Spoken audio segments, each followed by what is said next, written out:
Il-mexxej Laburista Joseph Muscat qal li l-51 proposta li tresqu fit-tweġiba tiegħu għall-budget huma soluzzjonijiet konkreti. F'intervista ma' The Malta Independent on Sunday, Dr. Muscat qal li dawn il-proposti iżda huma biss il-bidu għaliex il-Partit Laburista ddej b'ħidma qawwija biex ifassal manifest elettorali li gvern ġdid ser ikun lest li jwettaq. Fl-istess ħin il-Partit Laburista mhux ser ikun qed iwieħed kollox lil kulħadd għaliex ma jkunx serju. Dr. Muscat saħaq li fl-aħħar ftit ġimgħat ħareġ ċar li mhux minnu li kif ilu jisħaq il-gvern mhux possibbli li jkun hemm roħs fil-kontijiet għaliex dawn huma kollha marbuta mal-prezz internazzjonali taż-żejt. Il-mexxej Laburista qal li l-proġett propost mill-kumpanija Sargas mhux il-pjan kollu li għandu l-Partit Laburista u lanqas huwa neċessarjament parti minn dan il-pjan iżda huwa biss waħda mill-possibilitajiet ikkonsidrati. Staqsa li il-Prim Ministru Lorenz Gonzi minkejja li ilu jaf bil-proġett ta' Sargas sa mill-2007 lanqas kien interessat li jsir studju dwar il-vijabilità tiegħu. Meta jasal iż-żmien tal-għażla l-Partit Laburista ser jippreżenta l-pjan tiegħu bl-aħjar soluzzjonijiet għall-ambjent u għall-ekonomija. Il-mexxej Laburista akkuża lil Prim Ministru li qed jaġixxi f'qasam wieħed wara l-ieħor mhux b'konvinzjoni iżda b'konvenjenza. Bħala eżempju semma d-deċiżjoni li l-Ministeru tal-Ġustizzja u l-Intern jinqasam fit-tnejn u l-proposta li persuni omosessuali jingħataw drittijiet ġodda. Lorenz Gonzi ma jemminx f'dak li qed jipproponi huwa stess u din hija problema serja ħafna. Il-Partit Laburista ser ikompli jressaq quddiem il-proposti tiegħu b'tim ta' nies b'esperjenza u oħrajn ġodda. Nafu li l-elezzjoni ġenerali li jmiss ser tkun diffiċli ħafna, iżda wedu li ser nibqgħu nagħtu l-aqwa tagħna, saħaq il-mexxej Laburista. Meta kienet jiġi intervistat fuq ir-radju tal-Partit Nazzjonalista, il-Prim Ministru Lorenz Gonzi tkellem fost l-oħrajn dwar il-qasam tal-enerġija. Il-Prim Ministru ddikjara li għalih pajjiżna huwa skjav tal-prezz internazzjonali taż-żejt. Allum aħna qegħdin skjavi tas-suq. Skjavi tas-suq illum għaliex il-prezz taż-żejt li għajdunna ikonna nħassu għalih. Lorenz Gonzi għamel din id-dikjarazzjoni minkejja li ilu sa mill-2007 konxju tat-teknoloġija tal-kumpanija Sargas li taħdem mingħajr l-użu taż-żejt.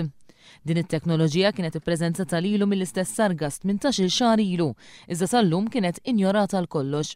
Fl-istess programm Gonzi qal li jrid li pajjiżna ma jibqax dipendenti fuq iż-żejt. Jien nippreferi nagħżel is-soluzzjoni li tneħħi min-nofs id-dipendenzi ta' pajjiżna. Kif ma nibqgħux dipendenti fuq iż-żejt. Il-Prim Ministru għamel din id-dikjarazzjoni minkejja li sentejn bissilu il-gvern tiegħu għażel il-power station tal-BWSC li mhux biss ser tkun qed titħaddem biż-żejt iżda ser tkun qed tuża l-aktar żejt li jinġess. Intant fuq Radio 101 Lorenz Gonzi qal li fl-ewwel 4 snin tiegħu bħala Prim Ministru pajjiżna kien miexi fuq ir-rubini u għalhekk kien jemmen li mill-2010 flok deficit seta' jibda jagħmel surplus. Sal-ewwel 3 snin, 4 snin konna mixjin fuq ir-rubin. Il-mira kienet sa tintlaħaq. Gonzi ġustifika l-fatt li Malta għadha qed tagħmel deficit minħabba il-maltemp li hemm madwarna. Imma fl-istess intervista l-Prim Ministru qal li pajjiżna qed jibqa' b'saħħtu fil-maltemp ekonomiku u b'differenza minn pajjiżi barranin qed jikseb rekord wara l-ieħor. B'rekord tat-turiżmu. B'rekord ta' nies qed jaħdmu biqlieħ. B'rekord ta' studenti li qegħdin imorru l-università.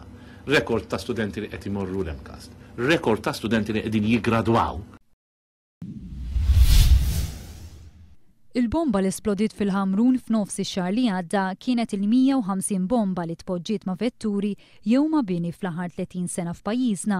Skont tarif moti fil-Parlament għall-mistoqsija tad-deputant Laburista Michael Falson bejn l-1981 u dis-sena tpoġġew 7 bombi ma' vetturi u 143 bomba ma' bini.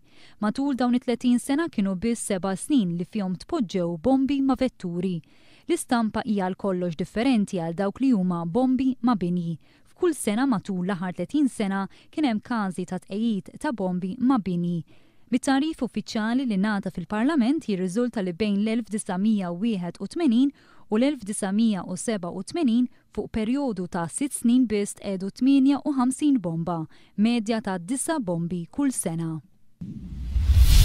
L-iskola Marjam Albatol f'Raħal ġdid qed tiffaċċja problemi kbar għaliex ilha xhur ma tirċievi l-flus li għandha bżonn biex ta' kuljum teduka 20 ta' tfal. Il-Partit Laburista appella lill-Gvern biex kemm jista' jkun malajr jagħti l-għajnuna li din l-iskola għandha bżonn. Fiha jiġu malma numru kbir ta' tfal tal-komunità Musulmana f'Malta. Minkejja li l-istudenti huma Musulmani, ħafna mill-għalliema fl-istess skola huma nsara. F'din l-iskola raw opportunità li jrawmu ċittadini Maltin li għalkemm bitwemmin differenti mill-maġġoranza jkunu integrati bl-aqwa mod fis-soċjetà. Din l-iskola dejjem ġiet infaħra x-xogħol siewi li tagħmel u intqal li hija mudell ta' kif għandha tkun skola Musulmana. Il-Prim Ministru Ingliż David Cameron impona fuq innifsu fuq il-Ministri tiegħu tnaqqis fis-salarji tagħhom. Minflok il-flus se jmorru għal kontribuzzjoni tal-pensjonijiet. Dan il-pass qed jittieħed wara l-istess Prim Ministru diġà kien naqqas is-salarju tiegħu u tal-Ministri tiegħu b'5%. Dan ifisser li l-Prim Ministru u l-Ministri tal-Kabinett Ingliż minn 12% tal-paga tagħhom se jħallsu 18% tal-paga għall-iskema ta' pensjonijiet ekwivalenti għal 4,000 euro.